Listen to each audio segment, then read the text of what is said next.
Good morning, everyone, and welcome all, and thank you for joining this webinar on algorithms as managers. Protecting platform workers against the dangers of algorithmic management and surveillance at work. My name is Kim van Sparrentak, and I'm a member of the European Parliament. And in the European Parliament, I work on both platform work and the AI legislation. The topic of algorithmic management on the work floor is a particularly important one to me, as it is where my work on social affairs and digital policy meet. Because one of the essential aspects of platform work is that not a manager, but an algorithm assigns you work and calculates what you will get paid for a certain job. And to do so, the platform follows your location, carefully calculates your expected arrival time, and updates in real time and monitors progress live for clients to see. Basically, your every move is tracked, which is, of course, great and easy for clients because we know exactly when our food or car will arrive. But for workers, this can present huge challenges. In platform work and digitalization on the work floor more generally, AI-driven monitoring can lead to total surveillance of workers and excessive pressure and stress, all in the name of efficiency and productivity. Apart from health and safety concerns, this also brings concerns for fundamental rights, such as privacy, non-discrimination, and human dignity. Constantly being surveyed and managed by algorithms is especially problematic when it happens without transparency, human oversight, and when people have nowhere to go for redress or help. The exact parameters that influence why you get assigned work and get awarded certain prices are often unclear. Do your ratings influence your prices? Or do you get assigned less work if you refuse a couple of times? Platform workers simply do not know. In a recent court case that we will be hearing more about, Uber drivers were even fired by an algorithm. All in all, algorithmic management presents challenges for the future of work. And in the digital transition, we need to seriously think about how workers can have a safe and healthy environment where their rights are protected. What is the impact of algorithmic management on platform workers? How does EU law currently protect workers in these situations? How can we empower and protect workers in these situations with an EU framework? With me, I have three fantastic experts on this topic that will guide us through the various questions and different challenges of algorithmic management. So I would really like to now welcome the speakers. First of all, we have Mr. Jeremias Adams-Prassl. He's a professor at the University of Oxford. He specializes in EU and labor law with a special focus on how labor law relates to new businesses in the digital economy, such as Uber, TaskRabbit, and Upworks. He also conducts research into algorithmic management in the workplace, which is funded by the European Union. Good morning and welcome. Then we have Ms. Aida Ponce Del Castillo. She's a senior researcher at the European Trade Union Institute. She mainly conducts research on legal, ethical, social, and regulatory issues of emerging technologies.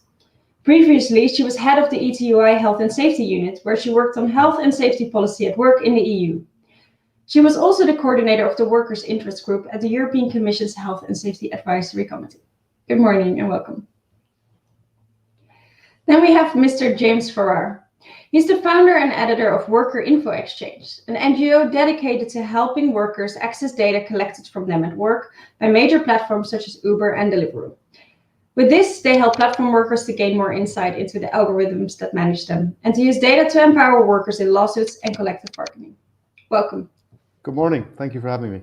Good morning. All right, so let's get into it. And my first question is actually to James. James, you have first-hand experience with algorithmic management, and you have recently won court cases in the UK and the Netherlands with Uber drivers, in which you again saw the effects of algorithmic management up close. What are the consequences of algorithmic management for Uber drivers and other platform workers? And could you tell us some more about your own experience and how you challenged access of algorithmic management in court? Good morning. I'd be happy to. Well, I think we all have experience of algorithmic management as consumers or workers, whether we know that's true or not. That's the reality of what's happening. In my case, it started very simply. I was part of the employment worker rights case against Uber here in the United Kingdom, and when we went to court, there was an argument about whether or not I deserved to have the minimum wage. Uber said I was cancelling so much of the work that was being offered to me then it wasn't plausible that I should receive the minimum wage, because surely I'm just at home cancelling the work when I'm sitting in my bed or watching television and so on. And so Uber said, look, this guy cancels about half the work we send him. Why should we pay him the minimum wage? But luckily, I did get access to enough data to be able to turn that argument around, because what Uber was not saying was how much work I was actually doing, how much work I was actually completing, how productive I really was. They were just talking about the work I didn't do, not the work that I did do. And when we looked at the data, the truth of it is that Uber in their own training document suggested that workers should be doing between 1.4 and 1.6 jobs per hour for a 40 to 60 hour week. But I was working 90 hours a week and I was doing 1.59 jobs per hour. So at 90 hours a week, I was at the upper end of productivity Uber expected for somebody working 40 to 60 hours a week. But yet they were telling the court I didn't deserve minimum wage for that. And they actually went to Parliament, to the Parliamentary Select Committee in the UK on the future world of work, and made the same argument. And at that time, I decided we really need to do something to access our data, because we didn't have access to data, but yet Uber had access to all this data and was able to tell a narrative, whether it was on worker rights or congestion charging. They had the information advantage that nobody else had. So started the journey of trying to get access to data and to be able to tell three things. You know, how much were we really paid? How was our time utilized on the platform? Because platforms are very wasting of worker time, but also worker assets and also the commons, you know, in terms of congestion. It's about 50% more people on the road than there is work to do. But also what's the quality and quantity of work that we're doing, and how are we performance managed, and critically, how are we being dismissed? That started the journey in Amsterdam of getting access to our data, and we've had a kind of a mixed result in terms of access, but we've had a really good result in terms of getting greater algorithmic transparency. But this is a never-ending battle. The interesting one, maybe we'll come back to this in the interest of time, but the interesting one too is we also took a challenge under Article 22, and this is the automated decision-making around firings. Here, 6 drivers were surveilled. They were accused by Uber of sharing their accounts, of trying to access the accounts from 2 different devices. They were fired, but they also had their licenses revoked in London by Transport for London. So they not only were fired from the platform, but they couldn't work in the industry at all. Overnight, they were stranded with vehicles they had financed and they couldn't work. So we took those cases to the court in Amsterdam, and they were ruled as unlawful decision-making, automated decisions. That these decisions hadn't been properly reviewed. If they had been, they would see that the drivers were unfairly targeted and that these were unfair and untrue allegations. We've got a default judgment for those 6 drivers. Uber was ordered to reinstate those drivers, pay them compensation, and pay pecuniary damages as well.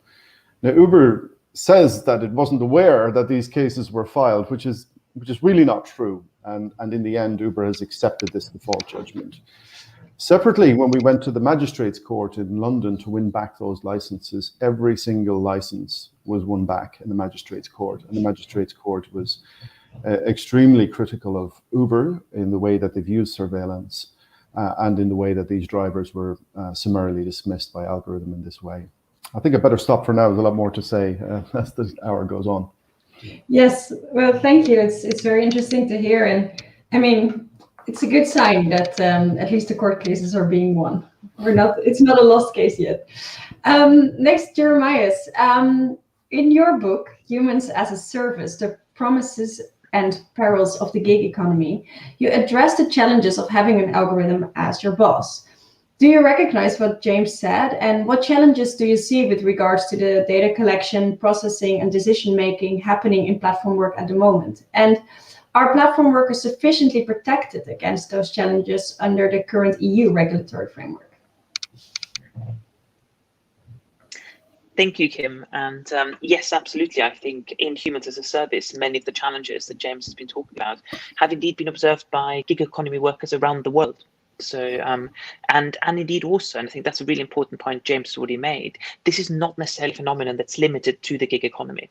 I think, and then maybe we can come back to that later on in the discussion, to what extent actually the gig economy here is something that's generally separate or distinct from the rest of the labour market, or whether rather it's sort of the sharp end of the wedge when it comes to many technologies. And certainly what I would argue is that from a regulatory perspective, we have to be very careful not to fall into the trap of seeing the gig economy as something that's completely separate from what's happening in the rest of the labour market. Now, the specific challenges of algorithmic management, I think, are threefold and can sort of be summarized by what I refer to as the control accountability paradox. So historically, the more control an employer exercises over her workforce, the more legal responsibility will be placed on her. But what we're now seeing with the use of artificial intelligence at work is a hitherto unimaginable degree of control, the granularity, the sort of iterancy, the consistency of the control. Yet at the same time, responsibility seems to sort of become diffused in the cloud. And that's for three reasons, three features of the technology that go against the grain of how we've traditionally thought about labour market regulation. So the first one is the fact that data collection is ubiquitous, right? It's no longer just collecting data related to the workplace. It's collecting potentially all information there is. And again, this goes far beyond the gig economy, and COVID-19 has been a huge player in this as well. I mean, imagine a year and a half ago, if we'd all been asked to switch on our cameras in our bedrooms and living rooms, you'd have had a revolution on your hands. And yet now suddenly this collection of data everywhere is very much becoming commonplace.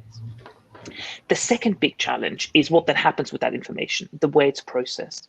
And again, we can talk about this a bit more later if you'd like. But really, under this label of artificial intelligence, what's going on is big statistical analysis. It's looking for patterns. And the problem is when it gets it wrong, it's not random what the mistakes are. Precisely because you're looking for patterns, outliers in any data set will be punished.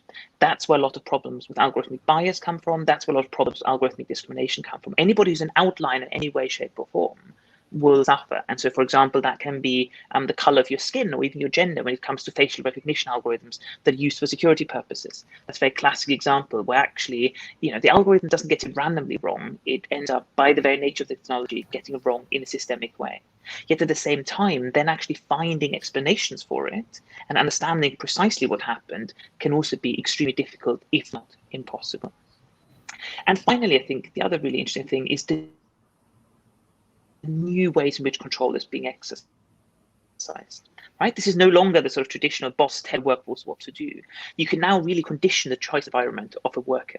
So it might be that in the app you try to log off at the end of the shift, but actually, there's a lot of demand out there at the moment. So what you then have is a little pop-up that suddenly says, Kim, are you sure you want to stop working? Actually, a surge thing might be just around the corner. Why don't you stay on? You could earn another 50 euros, right?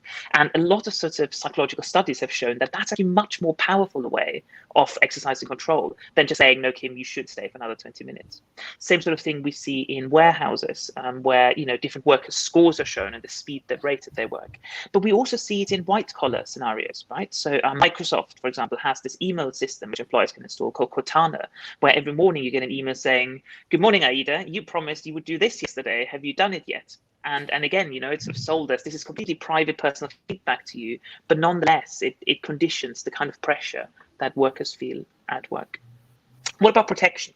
I think it's a mixed house. I think the EU has done some really interesting work. And certainly there have been very good efforts in terms of regulation. I'm thinking, for example, about the Transparent and Predictable Working Conditions Directive, which helps address some key issues. I'm thinking, as James already mentioned, the GDPR, so some of the sort of worst excesses you see in the United States of workers regularly just getting an email saying, sorry, you've been fired. Again, Article 22 of the GDPR stops that from happening.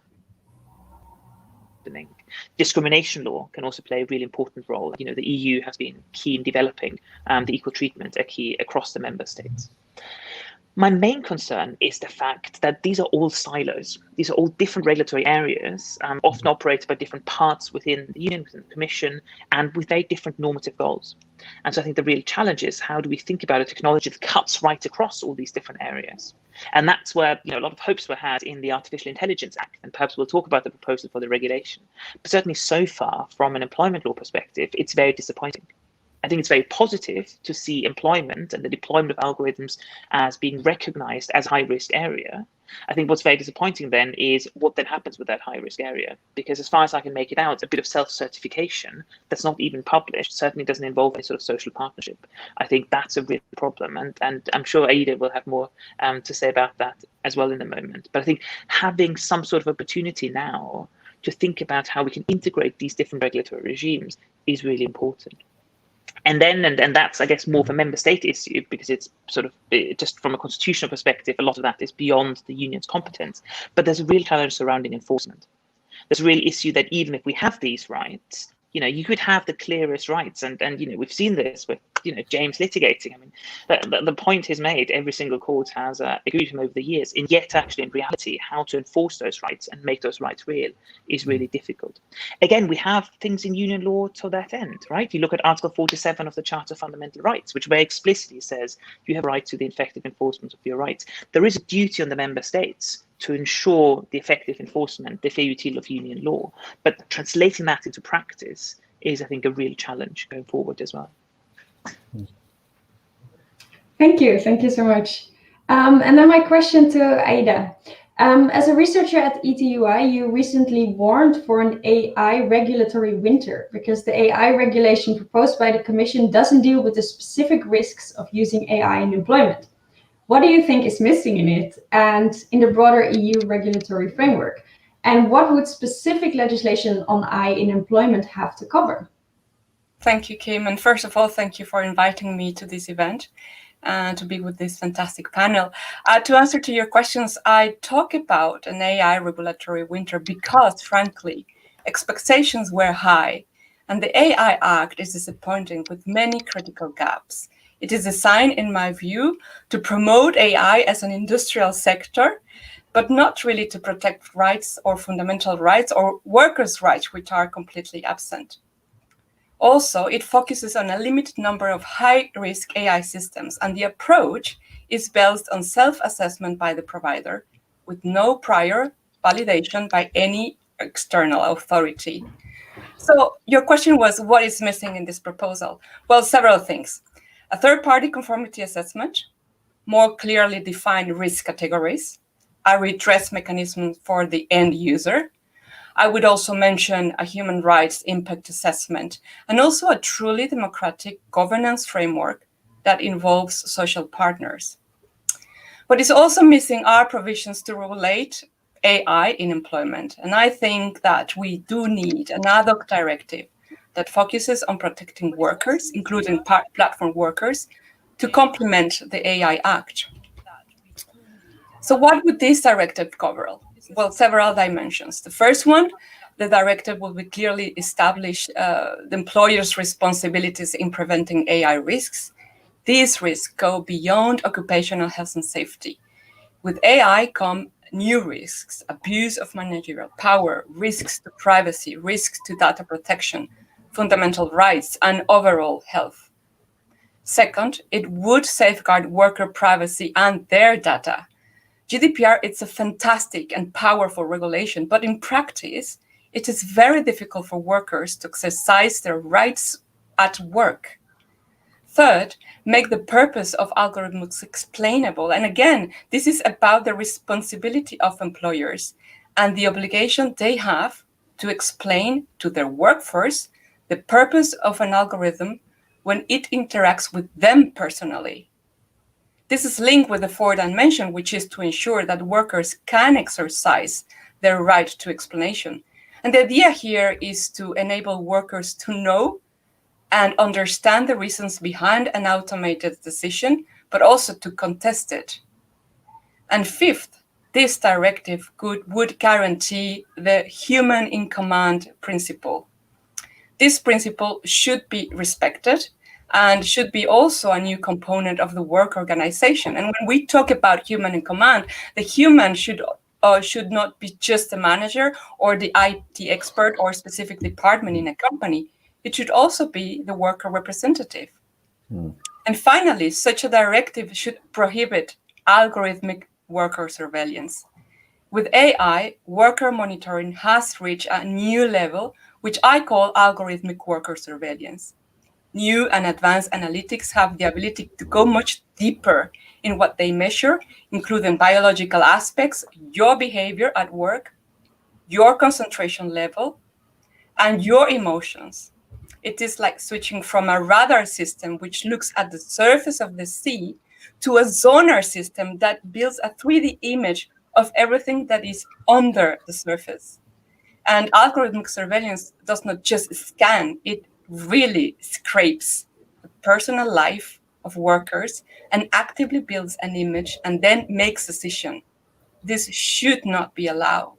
So, in sum, what we need, I think, is a legislative framework that enables workers to exercise their agency, to exercise their rights, but also to be critically engaged with AIs, of course, but with a clear red line to ensure they are safe from their uncertainties and they are safe from the abuses and misuses of the power.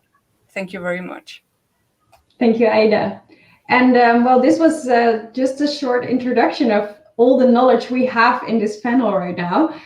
So also for the people watching from home, I already saw some comments coming up and some questions, but don't hesitate to ask more questions in the comments and we will try to answer them later on during this webinar. So now some more broad questions for all of you, and please just raise your hand if you want to answer the question. First of all, so now we've actually heard about, the different challenges ranging from data access, privacy risks, nudging, the personalized feedback to exercise control. Are there any other challenges algorithmic management brings that maybe haven't been mentioned yet? And can you maybe go a bit further into what the consequences are for workers? James? Yeah, I can start. One of the things I wanted to pick up on was this issue of the human in control and algorithmic management and the reality of that. The future I kind of fear is this semi-automated management, where it's neither a fully automated decision nor is it a fully human control decision. We see that in practice every day at Uber, for example. So you have these types of robo-firings that are based on false positives from facial recognition systems that Uber are using. So Uber is using the Microsoft facial recognition system, and Microsoft themselves have written to us and told us the limitations of that system. It is so flawed and limited in its use that they've actually stopped selling it to all US police forces since the Black Lives Matters movement last year. But yet Uber are using it without any safeguards in the United Kingdom to disastrous results. But what happens? What happens when a driver is false flagged? Well, Uber will say that it's reviewed by two human beings, but on what basis? If it's two human beings, they're looking at a picture and trying to say, is this person or is it not this person? What authority do they have? So on one hand, you've got the consequence of a worker who has no rights, very marginalized, perhaps as a migrant worker, minority worker, on the one hand. And on the other hand, you've got Uber or some other platform employer trying to protect their public license to operate. There's no contest here. The driver is gone because that's the error. That they will err on that side. But then we look at how drivers try to appeal these decisions. So they'll send an email, and Uber will use natural language processing techniques. And what happens? It'll come up in front of a customer service agent. They'll do some, mining of the text, and voila, a couple of paragraphs of a suggested reply will come up, and they'll just swipe it left and send it. And that's the type of semi-automated response that you get not only in the firing but also in the appeal. So you're literally talking to a wall at that stage. And this is, I think, is the kind of dangerous future we're in, where, the humans are involved, but they have they've got no agency, they've got no real decision-making power. And I think that's, to me, in a way, is kind of frightening. If it is a purely automated decision, and then you can, bulldoze that decision later, that's one thing. But when these humans are involved, rubber stamping these decisions, that makes it a lot more messy to tackle, an issue to tackle. Yeah, that's a very good point. And also, how do we actually make sure indeed that it's not just a click worker who has 2 seconds to actually confirm such a thing? Anyone else from the panel? Jeremias? I think related to that is that very often the kind of metrics used more generally are highly suspicious. right? So again, there are certain things like when you work in a call center, yes, there are some easy metrics, how long are calls, how much turnover is made. But the problem is that lots of other things that can't be measured as such, nonetheless, algorithmic management then tries to turn into metrics. My favorite one is productivity here, or innovation. You have software packages out there that promise to identify which ones of your workers are the most productive, which ones of your workers are the most innovative ones. And the moment you start going below the surface, you very quickly realize just how bizarre and frankly downright silly some of these measures are. So a productivity measure that essentially relies on just how much I use Microsoft products could actually in reality be the exact opposite of my productivity. I do some of my most productive work when I'm actually switch off my computer, I spend some time reading stuff, think about it, rather than answer lots of emails, engage with lots of Teams calls. And yet, that time would show up as being completely unproductive in an algorithmic management system.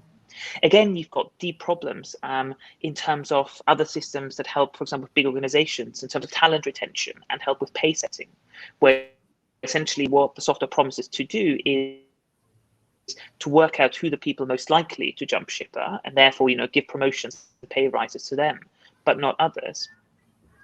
And of course, you can very quickly see where this is going. The results of that will often be highly gendered, will be highly driven by various other protected characteristics. And so I think the fact that we end up potentially not just replicating biases in the existing world, but actually making them worse, actually in a sense of systematizing them across an entire workforce, I think is something that's deeply problematic to think about.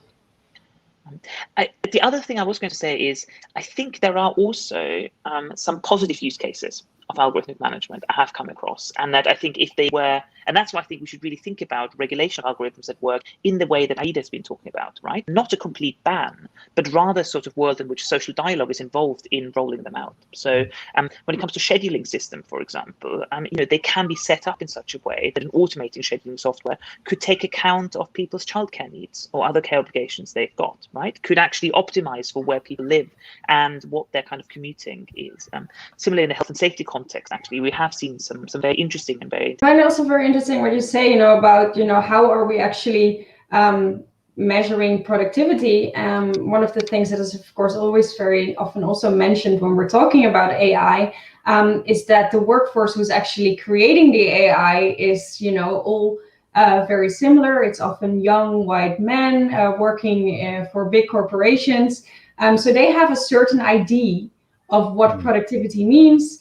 And that is then just transported and splashed out all over all types of different workforces. So I think that's also an interesting thing when we're speaking about bias. We have to look actually at the whole supply chain of AI.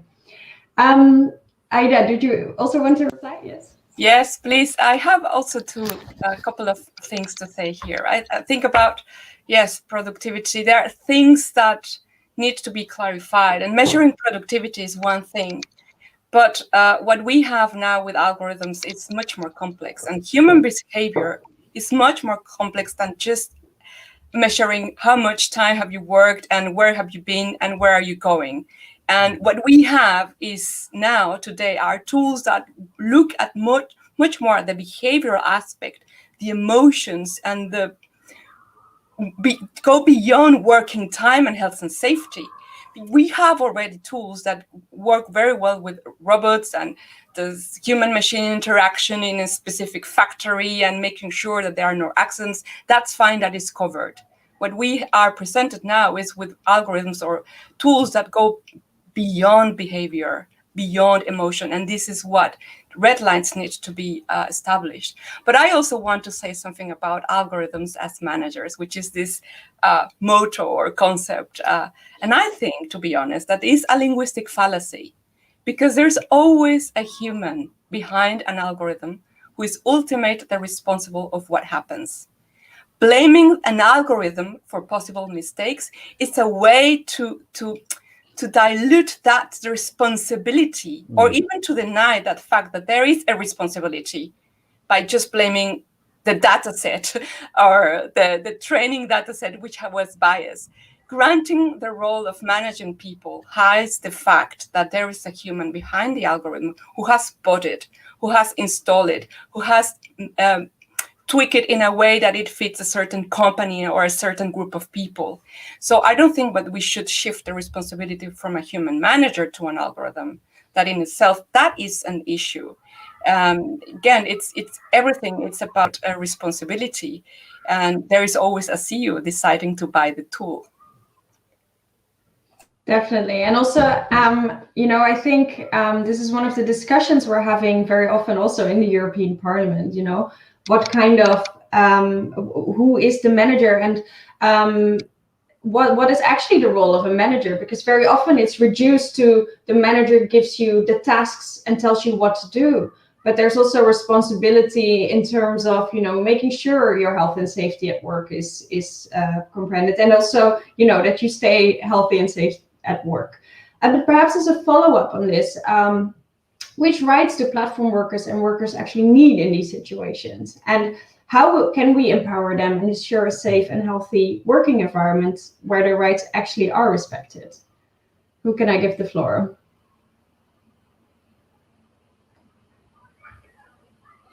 Well, I could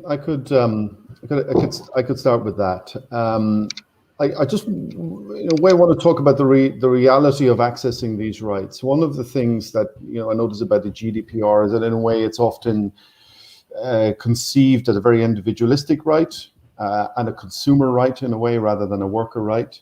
And the reality of when you go to court or tribunal, you try to access these rights and trying to access these at scale, you're forced into this process of narrowing down and scoping down your ask. And when all you're simply asking for is my personal data at work and an explanation of how it was processed, but you've been asked to narrow this down because of the complexity of that question for the court and for the employer. But in a way that's deeply unfair, because as a worker, you're working. Your digital footprint is intense, but that's not your fault. That's the nature of the surveillance that's been undergoing. And you need to have the access to that data, but also to algorithmic transparency. And what we find when we go to court is we're also being asked to prove that the algorithmic transparency is there before it can be uncovered. So you've got this chicken and egg problem. So I think it's important that workers have better collective rights and better rights to access all of their digital footprint at work, and for a full explanation of that. And in reality, we're almost on the back foot. We're being asked to simplify that request to the employer, and I think that is unfair. Maybe it's more fair to scope it down for a consumer, but not for a worker who's intensively, this is their digital working life every single day. And access to it is very poor, and enforcement of those rights has been very poor so far. Aida? Yes, just to build on that, I think that GDPR has great rights, absolutely, and it's a new legislation, but we need to learn how to use it, particularly in the employment context. There is everything that the worker needs to use in a GDPR, but of course, when GDPR was negotiated many years ago, all the articles that compose the employment context were just summarized in one. Basically, it doesn't mean that the other set of articles do not apply. And all GDPR principles are very much to be used at the workplace setting. We also have already some cases at national level where data protection authorities have realized that GDPRs fall short in employment context, and they have imposed fines. And this is the case for H&M, 35 million euros is not just a small amount of a fine. That means that it is important. The recent court case in France for that has fined IKEA and some of the top executives show us that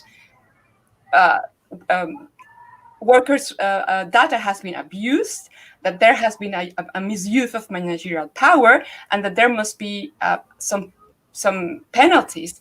I think that workers and the representatives have all their rights to be more involved in living and exercising GDPR at the workplace, being involved in doing data protection impact assessments, even signaling and initiating investigations upon a data protection authority it's there.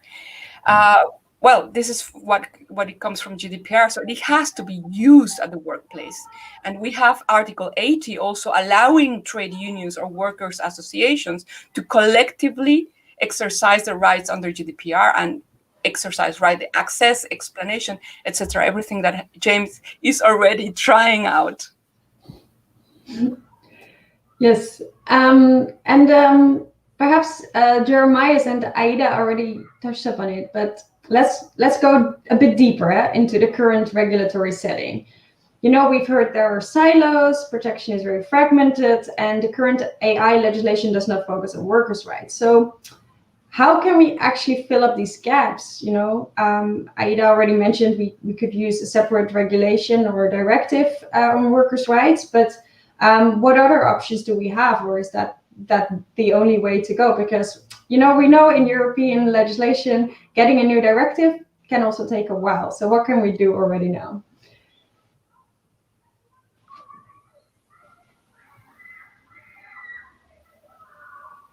Okay, I can go. Well, you could include... Go, Jeremias. Go ahead, Aida. Sorry, I think I've got a lot of lag. Yeah, I think you're a bit behind, but yeah. Jeremias, can you go for it? So I think one thing to think about is how we can create more of a role for social dialogue in the deployment of these technologies. Really, some of the most successful models I've seen is things like works councils in Germany, for example, where the introduction of a new technology in the workplace actually leads to consultation between worker and management representatives. And again, I think there's a real sort of win-win scenario that's possible here, because again, remember, the vast majority of businesses will not be like Amazon or Google and build their own algorithmic systems in-house. The vast majority of these businesses, as we've already discussed, will buy in a lot of this stuff off the shelf. Either specific HR software, or it might also come as part of other just general, you know, management systems like Oracle, SAP, or similar kind of software.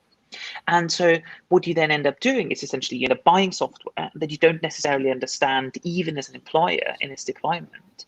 And actually, when you talk to a lot of employers, you know, they don't really want to use all of the creepy features that the technology is capable of, right? And actually, what you sometimes then see is, and what you could think of is, rather than have consultants come in and help an enterprise deploy the software, you could actually have some form of works councils to do this. Now, of course, industrialization strategies are very different in different member states, and that's always a particular challenge when we think about employment legislation at the union level. But you have, for example, already provisions for the information consultation of employees, and you could think about amending that, or even just make it very clear that when it comes to the basic working conditions that are included in the ICE directive, that algorithms at work should be included in that. So I think that would be, for me, an example where we could actually, as it were, use already existing regulatory models and then latch onto that. I guess that the danger with sort of latching onto existing regulatory models is the fact that they might not fit the new technology.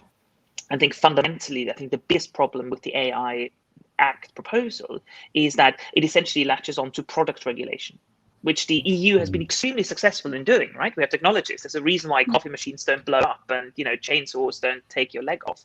But the problem is AI as a technology is very different from forest vehicles and telephones and all the other things that use the CE system. And I think that really is the fundamental challenge of trying to repurpose old regulatory models if they don't fit the new technology.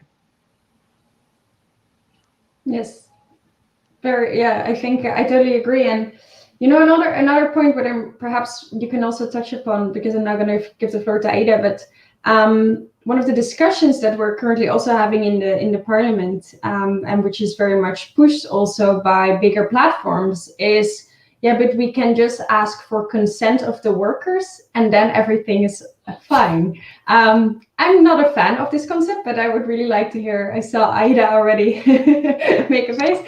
I think you can perhaps also go into that. Yeah, just very quickly on consent. It's not a legal basis to process workers' data in the context of employment, and we know that. That's the basics of GDPR.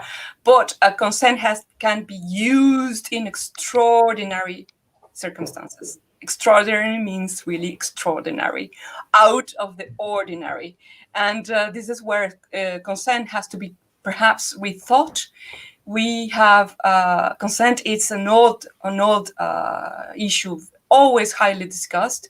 It stems from patients' relationship with the trials or medication, etc. We can learn a lot from that. But anyways, I don't want to go into that. I just want to say that another tool that trade unions and businesses can use in order to just protect their workforce and their business at the same time is the brand new European Social Partner Agreement on digitalization that was signed in June 2020 in the middle of the pandemic. And this has 2 chapters that are very important. Well, they have 4, the right to disconnect, the modalities to connect and disconnect, AI, provisions on artificial intelligence and data protection, but also provisions to avoid surveillance.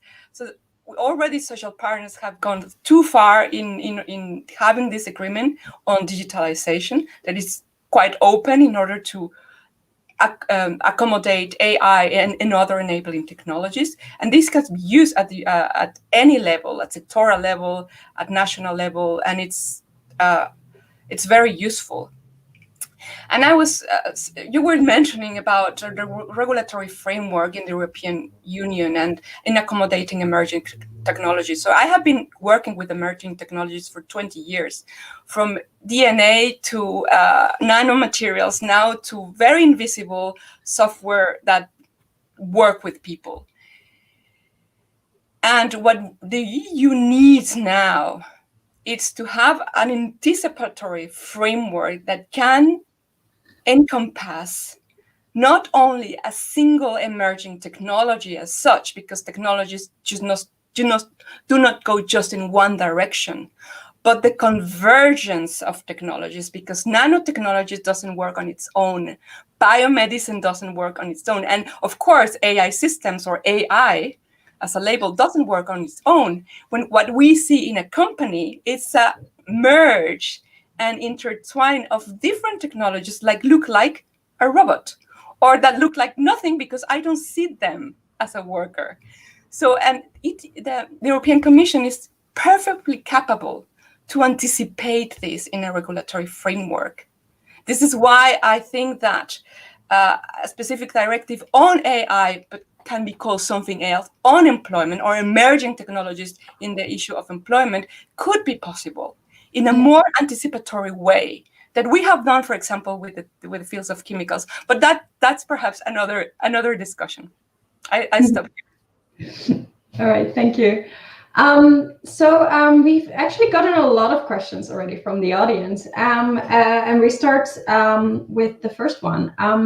How do you value the possible virtues of algorithms, for example, in improving allocation, improving the process in which workers and employers choose working conditions, and improving productivity? Who would like to answer? James. Okay, well, firstly, what is an algorithm? Algorithm is simply a management decision, and it's an expression of a human management decision, and let's not kid ourselves about that. That's exactly what it is. And one of the things we need to be careful with algorithms is that we don't allow it to conceal the true human management decision. Because when algorithms are hidden, when management decisions are hidden, it becomes difficult for workers to access rights because the decision, the control is hidden. But these algorithms are management decisions. That's all that they are. But they can be very positive. I remember when I onboarded with Uber, I was at the onboarding sessions, 100 drivers in the room. And if you think of the way, jobs were allocated before, it was in a very corrupt way by a backstreet minicab office, dispatcher, Louis De Palma, and taxi, Danny DeVito type character. And these people were hated. And so I was there, and the Uber facilitator said, look, the good thing about us is that there's no dispatchers, there's no controllers. The decision is made by algorithm. And there was a huge cheer of hundreds of people clapping and cheering that they would be managed by algorithm because this was going to be fairer and more, than the alternative. And that's the promise, and that is potentially really true. Unfortunately, what we've seen over time is that the algorithmic boss reflects the nature of the real boss. So it isn't actually completely fair and open. So what we've seen in some of the cases that we've taken to court in Amsterdam is that what's behind the allocation, the work allocation decision, is certain profiling. So for example, at Ola cabs, we found that there was a profile based on your earnings history. So it makes sense. If you're a high earner for the company, then they'll give you more work in future. But then that has a self-fulfilling kind of prophecy around it, that people who are high earners continue to be high earners, and how do you break into that circle? So there can be some problem with that. The other thing that was more troubling is that Ola maintained a fraud probability score, and that profile was used in the work allocation decision. So what do we mean by fraud? When they were challenged on it, they mean, well, that you don't obey their rules. Well, what rules? You haven't told us what the rules are, because that would be managing us. And so there are these implied rules that workers don't know about, that they're expected to comply with, but they're not expressed. And that's a real problem. So when we talk about fraud, we're not talking about criminal fraud. We're talking about not obeying the rules, but we misclassify it as fraud to try and, again, conceal the management decision. And so we had that fraud probability score. The court ordered for it to be disclosed, the score and the methodology of that. But this is a really kind of dangerous thing, that you would make this kind of a moral judgment about a worker, and based on that score, you would make work allocation, income-based decisions. That's really troubling. That needs to be cleared out. So my answer is yes, there's great potential for algorithms to be to regularize and make a workplace fair, but only if that's what management wanted to do. There's also the great potential for it to do the opposite, to make these kinds of sinister value judgments in work allocation by assigning a fraud probability score to somebody. Thank you. Anyone else wants to answer this question, or I will go to the next one? All right, because I have a question for Aida. Someone says, I would love to know how far Aida thinks the ban on algorithmic worker surveillance might be achieved in the context of the AI Act. I think that this is an important issue, because algorithmic worker surveillance, I think it's very much like mass public surveillance. And already we have a provision in the AI Act saying that that should be in principle prohibited, and it's not a welcome practice. We also have the letter from some MEPs of the European Parliament saying we don't want this, and this should be prohibited for good. So both present the same characteristics. Public and the workplace are both intrusive. They gather and collect a lot of data, and they can be used for many, many different purposes that the public and the worker do not know. So I think they should be at the same level, and worker surveillance, not really monitoring, worker algorithmic surveillance, this is why I put the emphasis on the algorithm, should be at the same level of mass surveillance. And this is where I should, this is how I would answer that interesting question. Thank you. Oh, James, you want to react? Yeah, I worry about the crossover between mass worker surveillance and state surveillance. We have seen, for example, there's a guy, you can Google this, if you Google Uber CIA Oxford, there's a guy called Chris Schilt, who's a 15-year CIA veteran who's running driver compliance and surveillance in London right now, in the UK. And what we've seen, if you look at the data, when Uber lost its license in September 2020, the chairman of the National Police Chiefs Council made a representation on Uber's behalf in order to get their license back. Now, why? Why? Is it because they realize the benefit of having cabs available when clubs get out at 3 o'clock in the morning for crowd dispersal and management? No, none of that. Nothing to do with Uber's operation at all. It's because Uber had become such a great source of intelligence to the police. So in London, the Metropolitan Police alone last year got processed 2,500 data requests without warrant from the Metropolitan Police. And if you look at Uber's police disclosure in the United States, they published this, how much disclosure have they made to state surveillance services in the US. It was about 5,000 for all police forces in all of America last year, but the Metropolitan Police in London did half that in just 1 year. So there's a massive amount of surveillance and state access without warrant to that surveillance. And I think this is something we should be worried about. Yeah. Jeremias, there's also a question for you. Someone says, it seems to me that the definition of employer has sort of become that it's the owner of the algorithm and the worker is the provider of data. What do you think?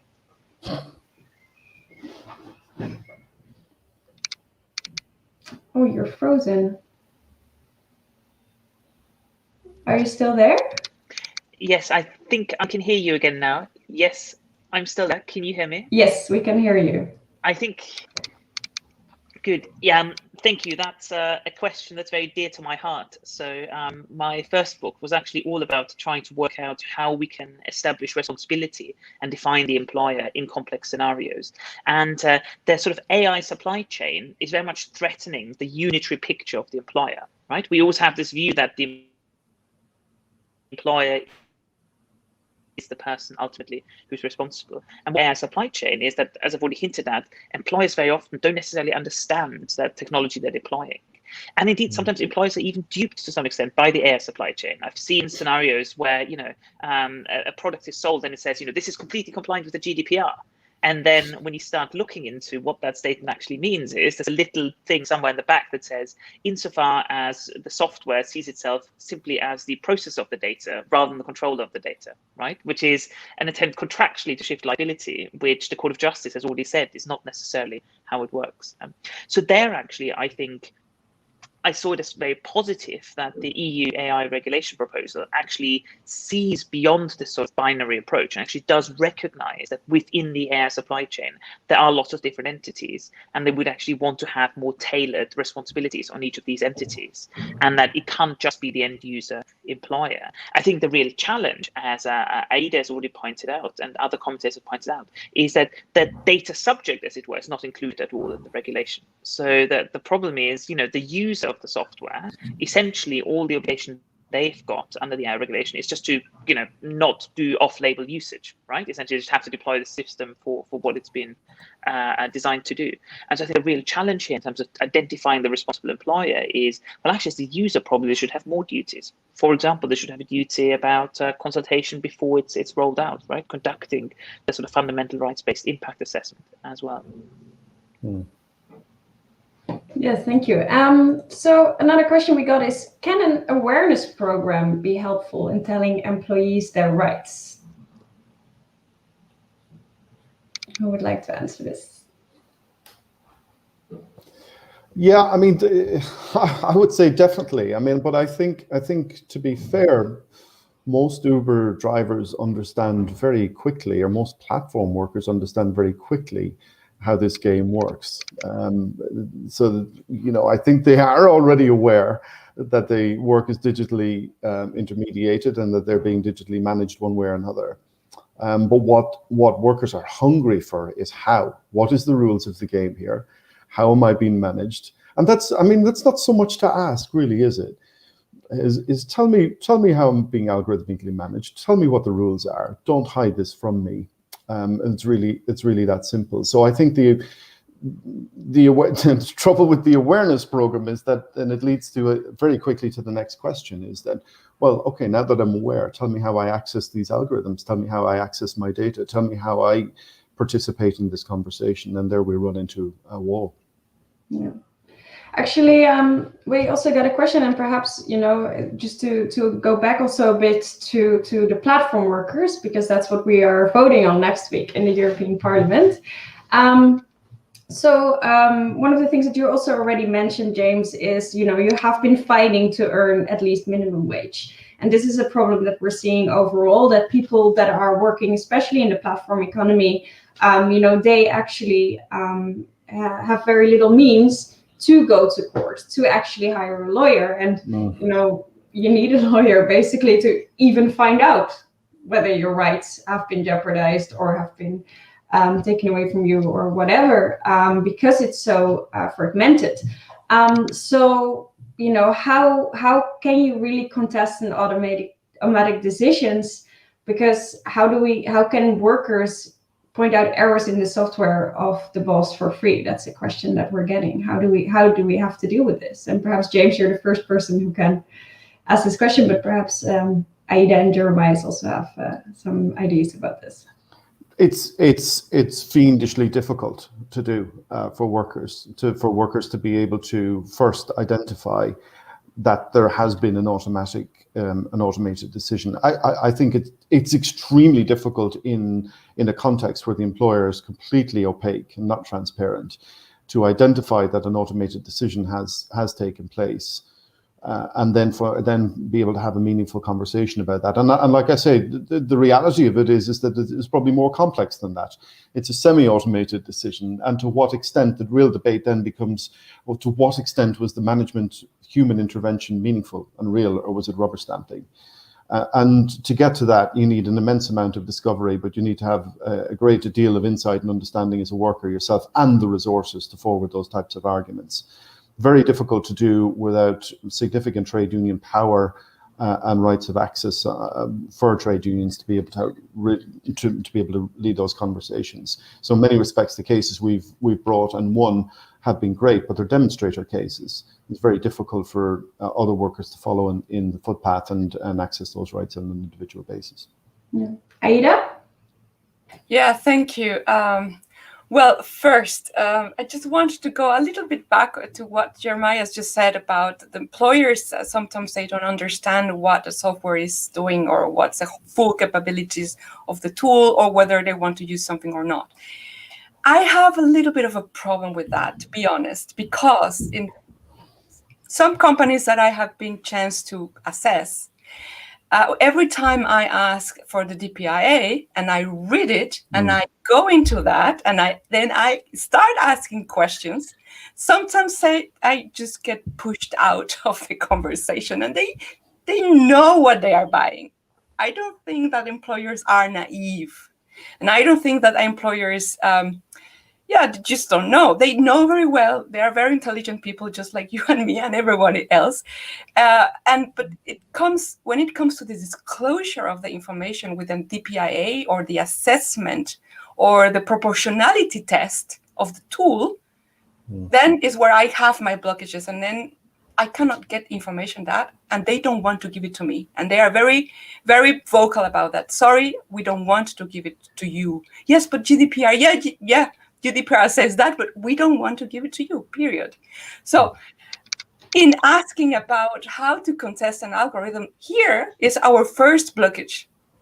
Transparency, which I don't think it's very useful, but accountability towards the responsibilities on disclosing a DPIA and making the whole balance test correct is the first step to overcome. And that's very difficult.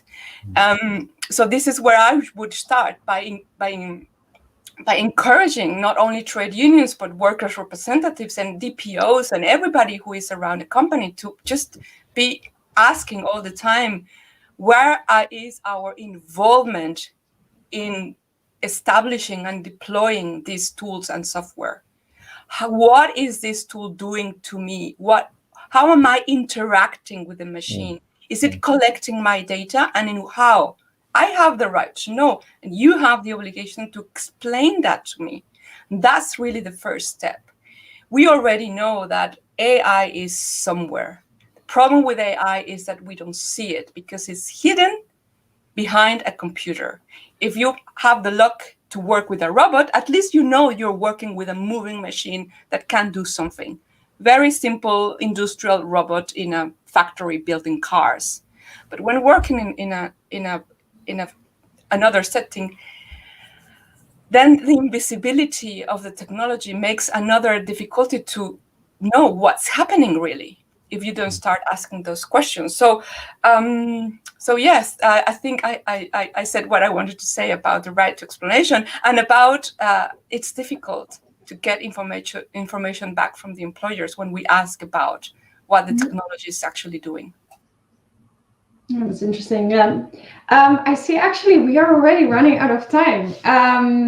So I think I'm going to round up.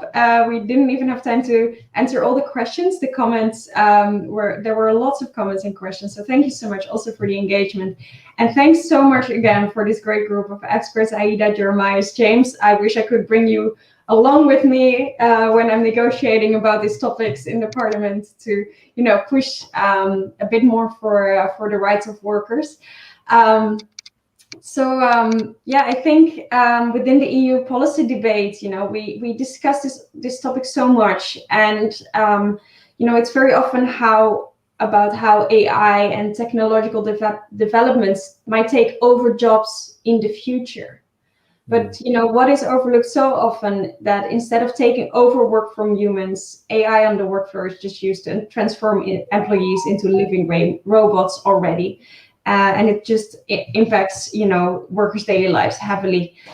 So thank you so much to shine a bit more light on this. We just discussed the challenges of the pressures, the surveillance, and the nudges that happened. We discussed the challenges of data access, the lack of transparency. I think we've learned many things. I think there's a lot of work ahead of us to really create the improvements to be made here. Aida already had a good idea to make better use of the GDPR and to make a directive around this. James also told us that the challenges that currently exist around access to data are very complicated, and we need more transparency for the algorithms that platform workers face. And Jeremias also shone some more light on how actually the rules around data can actually be improved. Thanks so much for being with us today, also to the viewers at home, and I hope you will have a lovely weekend ahead of you, and you can count on the Greens in the European Parliament to keep on fighting for workers' rights, and especially when it comes to digitization on the work floor. Thank you. Good luck, Kim. Thank you for the invitation. Thank you, Kim. Good luck next week. Thank you for having us.